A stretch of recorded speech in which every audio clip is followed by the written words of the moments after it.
Hey there, my name is Megan Towns. I am a learning consultant for the education team for Microsoft based in New South Wales.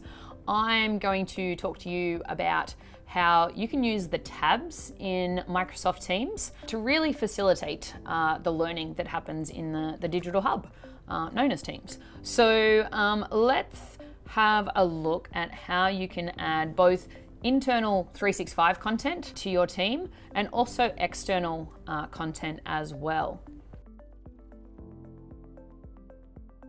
I think one of the benefits of Teams is that you can change these tabs depending on what you're teaching in your class.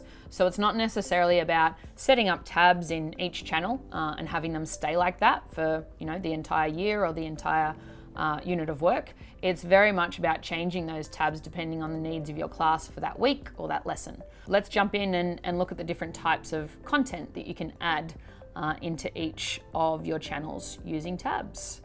So I'm just going to pop into a general channel, and we can see here you've got the core content that you'd see in a team in conversations, files, class notebook, and assignments. But what I want to do is add some extra content.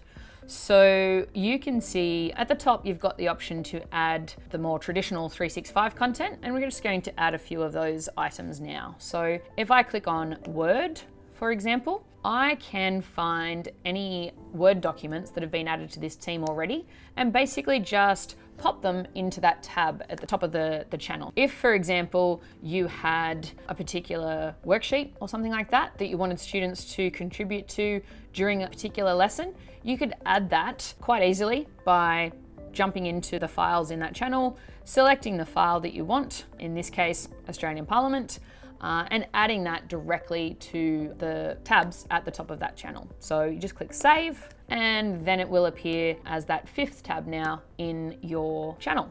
So that might stay there for a whole lesson, or it might stay there for the 2 or 3 lessons that your students are working in that document. When you've finished, when that activity has finished, you can just simply click on the tab and click the little drop-down arrow, and you can remove it from view in that particular channel. It still stays in your files, it's just now removed from view for your students. So another type of tab that you can add in Teams is a form, for example. So Microsoft Forms allow you to create surveys or forms, but also quizzes as well. So if I wanted to, deliver a quiz to my students, it's just simply a matter of popping into forms.office.com or clicking Forms on your 365 dashboard, and then you are able to create your quiz, set it all up, and then when you add it as a tab in Teams, you simply select the quiz that you've already made, select Save, and then that quiz will be presented to students when they click on that particular tab in your team. So the students can complete that quiz, and then you're able to, again, jump back to your Forms dashboard and answer the questions, provide that feedback that you would usually provide in Forms, and then return the results to students. And what happens back in Teams is that when the student clicks on that quiz tab in their general channel, they'll again see the results of their quiz rather than seeing the quiz itself. So you're still going through a normal workflow that you might work through in Forms, but the students are actually engaging with it in the Teams interface. So it's another one of those benefits where students are not jumping off to different tabs and different windows. They're staying inside that Teams interface to complete your quizzes. Another fabulous tab that you can add inside Teams is adding a stream video. So stream is kind of like a YouTube experience within 365. It allows you to upload videos into your 365 experience. You can create groups or channels. Okay, so a group is a private group that you and your students might contribute to, whereas channels allows you to add videos, and your entire school or your entire department can see those videos. So I'm just going to click on stream now, and perhaps I've made a flipped classroom kind of video for my class to access. So instead of having to send students off to the 365 dashboard, I can just bring that video straight into Teams. So I'm going to get that direct link from Microsoft Stream, and then I will paste it into the appropriate place in that little pop-up. And then once you click on Save, that will pop the video up into the tab within that particular channel. And again, just like all the other tabs, you're bringing the experience into the Teams interface, so students are not misdirected or off task while they're watching that particular video. I think one of the cool things about integrating Stream into your Teams experience is if you click that little conversation window in the top right-hand corner while watching a video, students can actually have a conversation about the video while they're watching it. So it's a great way for students to engage with your video content and actually have a conversation that you can follow, whether it's during the time that they're conversing, or perhaps you check it out at a later date and you can see what they've spoken about. So there are some cool ways that you can integrate 365 files and tools into your Teams experience. But if you click on that plus to add a tab, you'll see that there's a range of external providers that Microsoft has worked with, and you can add all sorts of other content from around the web that doesn't sit in 365. So for example, we have Flipgrid. So Flipgrid is a fabulous little tool that allows your students to upload video responses, video reflections into a Flipgrid space. So you can actually integrate that into Teams by adding it as a tab. So once you've set up your Flipgrid over on the Flipgrid website, you can either get a grid code or a URL. I'm just going to grab the URL for a Flipgrid that I created earlier, and you paste it in there. And again, just click save, and that will add the Flipgrid experience as a tab within your team. And students can then click on the button to upload their or record their videos straight into the Flipgrid. But again, they're sticking inside the Teams interface to do that rather than jumping off to extra pages and windows on their computer. There are a couple more in that list of apps that teachers can add to their experience that are very much education based. So you've got SurveyMonkey in there. A lot of teachers and schools use SurveyMonkey, so you can integrate that into the channels within your teams. You can also add YouTube directly. So if I click on the YouTube button, I can easily add a YouTube video into my team as well. So that's just a matter of either pasting a link directly if you have it, or if you want to, you can actually just search YouTube and find the video that you want to add. Once you've found that, again, you click on save and it adds itself as a tab into your team. And again, one of those fabulous features, particularly when it comes to video, I really like the ability for kids just to click that conversation and be able to contribute a bit of a discussion around that video while they're watching it. That's how you can add 365 content. It's how you can add some of those external content providers as tabs. And the final one is adding a website. So it might be that, it's not 365 content you want to add. It's not one of the external providers we've already added into the Teams experience. It's simply just a website that you want students to read or engage with. If you want to add a website, all you need to do is grab the URL for it. So I'm going to, in this case, add Kahoot. Lots of teachers love Kahoot. Great little way for students to play Kahoot games and answer questions in your class. So you've got to make sure all the websites that you add are actually secure websites. That means it needs to have HTTPS at the beginning of the URL. So you might type it in directly, or you might copy and paste it from a web page. In this case, I already know the web address, so I've just typed it directly in. And when I click save, you will see that it adds the integrated web experience into Microsoft Teams. So students would be able to play Kahoot, again, without jumping off to other web pages. It's all happening within the Teams interface. So that's a range of different ways that you can add content into your Teams experience using the tabs. So to kind of wrap all of that up, I think it's really important that teachers know that once you add these tabs, they don't have to stay there.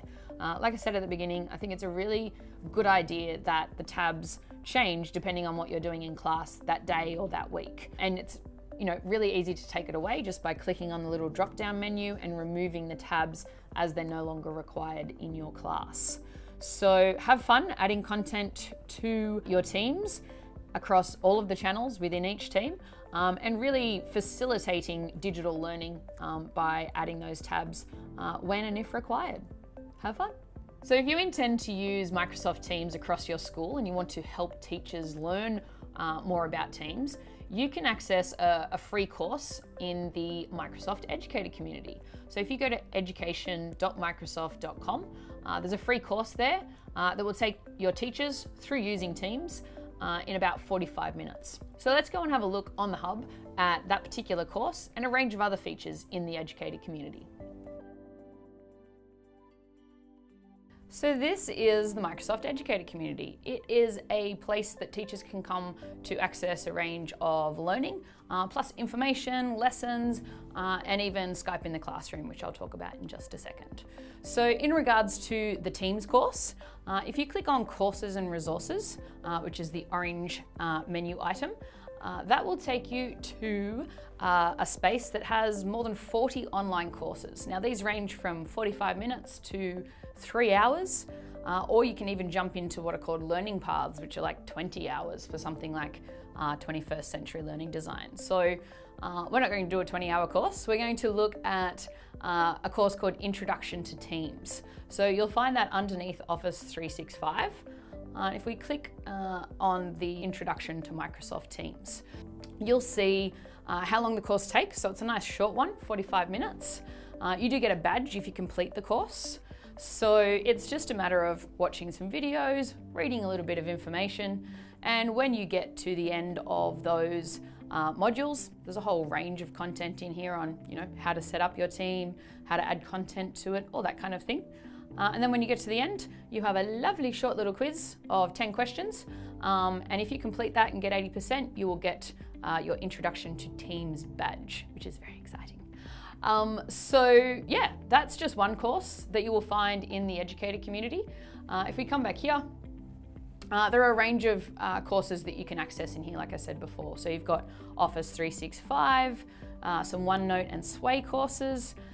Then we can also look at more devices and Windows 10 type stuff. So there's quite a few courses in there for you, as well as STEM and Minecraft, and even some more pedagogy-based courses like problem-based learning at the bottom of the screen. So do check out those courses. They are free, and like I said, they range from 45 minutes up to 3 hours for a single course. The other thing that you can access in the Educator community are resources. Okay, so these resources can be accessed again through the orange menu. And the particular resource I want to point out here in regards to Teams as well is found under Office 365, and you can see a resource here called Meet Microsoft Teams. So inside that resource, again, quite a few videos, but also some hyperlinks off to guides for not just you as a teacher, but down the bottom you'll also find guides for IT admins that you can pass on to the IT staff in your school to help them learn more about setting up teams within your school, and also a school leaders one as well, which I think is great to pass on to the executive members in your school so that there can be some kind of direction around using Teams as a whole staff, which is quite powerful. So yeah, that's a resource that you will find in the Educator community. And just like courses, you'll find a range of different resources in here that you can access around all of the different Microsoft technologies. So do check those out as well. So a couple of final things to point out in regards to the Educator community. Skype in the classroom. A lot of people can use Skype in their personal life, but not many teachers know about the educational features of using what's called Skype in the classroom. You can come into Skype in the classroom through the Educator community, and you can find virtual field trips, so you can connect to national parks and all sorts of places and bring the excursion to you and your students in their classroom. There's different Skype lessons, so you can connect to experts around the world, some people that work for Microsoft, some engineers, all sorts of different people, and they can give your class a lesson through Skype. Skype collaborations, that allows you to work with other classes. So a teacher can sign up to the Educator community and say, hey, I've got this lesson where I want to do collaborative essay writing with another class or classes from around the world. And you can connect into that, and you and your class can be connecting to other classes around the world to do that particular activity. Then we have the very fun mystery Skype, where you and another class, or your class and another class, connect together and have to guess where one another is from. So it's a great little geography activity. And then finally, guest speakers. There's a range of guest speakers from authors to engineers, and they can come in and speak to your class quite freely, ask them questions, and be able to use that Skype interface as that tool to bring the world to your classroom. So do check out Skype in the classroom.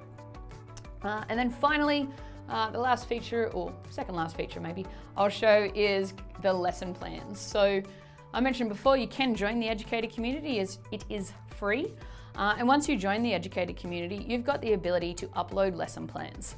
And that means that, there's hundreds of thousands of teachers who are a member of this community, and you can access a range of different lessons that those teachers have uploaded, from STEM to reading and writing, social studies, goes across the whole curriculum. So check out those lesson plans at your leisure, and even better, upload one or two if you've got something to share that uses Microsoft technologies. And finally, I just sort of mentioned it then, you can sign up to the educator community, and when you sign up to the educator community, that's when you can complete courses. So as you complete those different courses, for example, Introduction to Teams, you can earn those badges. So there's a whole range of badges that you can see here that you can earn, not only for completing courses, but also for being a part of particular programs. So an MIE, certified MIE badge is something that you can easily earn by earning 1,000 points in this educator community. So that Introduction to Teams course is 500 points. If you completed another course, you would earn your MIE badge within the community. So yeah, that's how the badging system works. And if you want to learn a little bit more about our MIE programs, if you click on this banner item there, that will take you into how you can go through the journey of starting out as an MIE and potentially even applying to become an MIE expert, which is our teacher program globally. So that's the educator community. Hopefully you'll find that useful for learning yourself, but also sharing other learning with your teachers through the courses and resources at your school. So have fun.